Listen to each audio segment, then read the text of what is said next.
Good morning to all of you. आज हम लोग नए टॉपिक को लेकर के आए हैं, डेनिश ईस्ट इंडिया कंपनी, जो कि हिस्ट्री का ही टॉपिक है, मॉडर्न हिस्ट्री, जो क्लास 8 में भी पढ़ते हैं और बहुत सारे जनरल कंपटीशन में भी इससे क्वेश्चन पूछे जाते हैं। हम लोग लास्ट क्लास में देखे थे कि कौन कौन सी कंपनी इंडिया आई थी। Portuguese east India company, Danish east India company, Denmark, फ्रांसीसी, इंग्लैंड ईस्ट इंडिया कंपनी, उसको इंग्लिश ईस्ट इंडिया कंपनी भी बोलते थे। और बारी बारी से हम लोग पुर्तगाल ईस्ट इंडिया कंपनी के बारे में डिटेल पढ़ चुके हैं, डेनिश के बारे में पढ़ चुके हैं, डच के बारे में पढ़े थे, और आज का टॉपिक है डेनिश। हम लोग लास्ट क्लास में पढ़ चुके थे कि इंडिया में पुर्तगाल के बारे में पढ़ चुके थे कि आया, उन लोग कैसे उन लोग का पतन हुआ। दूसरा डच के बारे में पढ़े थे। हम लोग देखे थे कि पुर्तगाल ईस्ट इंडिया कंपनी जब आई थी तो यहाँ पे उन लोग ज़्यादा कुछ नहीं कर पाई, केवल व्यापार की।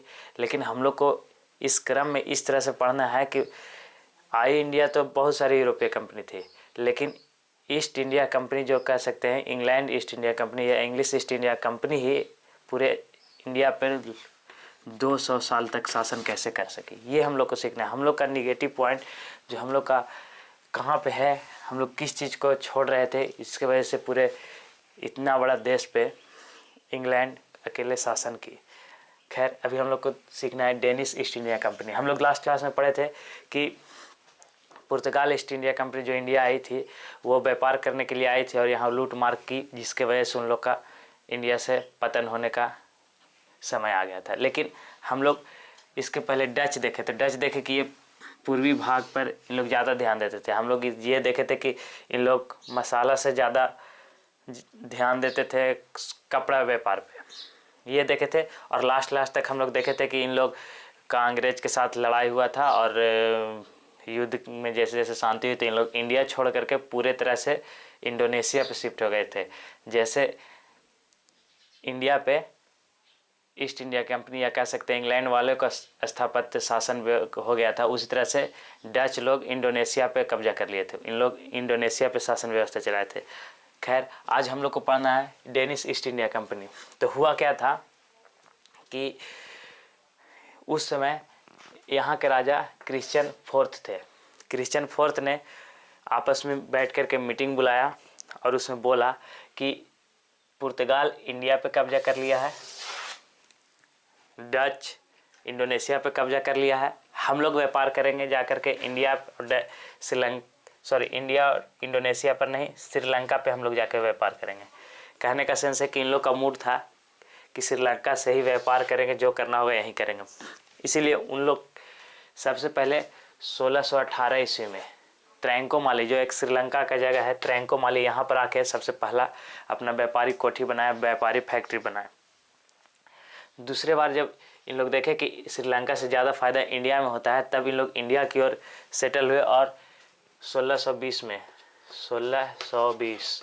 यहाँ पे एक जगह है त्रैंकोबार, ये तमिलनाडु में स्थित है। कहने का मतलब है कि डेनिश जो डेनिश लोग थे, वे लोग सबसे पहले इंडिया ना आकर के श्रीलंका पहुँचे। जैसे डच लोग इंडिया ना आकर के गलती से सुमात्रा महाद्वीप पे चले गए थे, उसी तरह से डेनिश लोग सबसे पहले श्रीलंका में त्रैंकोमाली 1618 में अपना फैक्ट्री स्थापित किए और इंडिया में 1620 2 साल के बाद ही अपना फैक्ट्री तमिलनाडु में त्रैंकोवार, एक है त्रैंकोवार और एक है त्रैंकोमाली। ये दो कंपनियां कंफ्यूज नहीं होना है। त्रैंकोमाली नीचे है, त्रैंकोवार ऊपर है, यानी तमिलनाडु में है। फिर इन लोग को देखा जाए कि ये इंडिया तो आए, लेकिन इन लोग में एक खूबी और था, ये था पायरेसी सामान बनाते थे। पायरेसी कहने का मतलब डुप्लीकेट बनाते थे। डुप्लीकेट कहने का मतलब है कि कोई इंसान अगर व्यापार कर रहा है, मतलब फ्रांसीसी व्यापार कर रहे हैं, डच व्यापार कर रहे हैं, पुर्तगाली व्यापार कर रहे थे, ये कॉपी करते थे, उसका कॉपी करके उससे सस्ता दाम में वस्तु को बेच देते थे। कॉपी करते थे मतलब कोई भी सामान बनाए, ओरिजिनल होता था वो, इसका कॉपी करके डुप्लीकेट बना दिए, डुप्लीकेट बना के कम पैसा में लोगों को दे दिए। अब कम पैसा में लोगों को देते तो लोग लेते थे, पहली पहली बार तो ख़रीदने में बड़ा मज़ा आया, लेकिन जब पता चला कि डुप्लीकेट होता था, सामान समय से पहले ही ख़त्म हो जाता था, तो इनको लोग पसंद करना बंद कर दिए। मतलब इनका व्यापार धीरे धीरे रुकने लगा। ये इसी को बोलते थे पायरेसी। पायरेसी का मतलब है डुप्लीकेट सामान बना करके मार्केट में बेचते थे, जिसके कारण से इनका जो व्यापार था धीरे धीरे ख़त्म होने लगा। और ये पहला व्यापारी ऐसा थे जो घाटे में गए थे। कहने का मतलब जितना भी इंडिया में आए यूरोप वासी व्यापार करने के लिए, सब तो फ़ायदे में गए, लेकिन ये डेनिस एक ऐसा थे जो जितना पूंजी लगाएं उससे भी जो घाटे में चले गए, जिसके कारण इन लोग को हुआ कि ये अपना स्थान बेच करके जाना चाहने लगे। खैर, अभी ये डेनिस ईस्ट इंडिया कंपनी की एक और इम्पोर्टेंट बात हम लोग सीखें कि ये लोग उस टाइम श्रीरामपुर एक जगह था, वहाँ पे कॉलेज बनाए थे, श्रीरामपुर कॉलेज। इंडिया में एग्ज़ाम होता था और कॉपी डेनिस से जज के आती थी, मतलब चेक होकर के आते थे। और ये कॉलेज अभी भी ये बंगाल में है, कलकत्ता में अभी भी मौजूद है। तो इनका एक दिन सबसे अच्छा दिन ये था कि उस समय भी इन लोगों ने कॉलेज की स्थापना की। दूसरा, 1756 में 55 में तो ये श्रीरामपुर कॉलेज बना। 56 में ट्रैंकोबार नहीं, निकोबार द्वीप समूह जो इंडिया की साइड में है, एक अंडमान है, निकोबार है, तो अंडमान नहीं निकोबार पे इन लोग अपना स्थापित किए थे।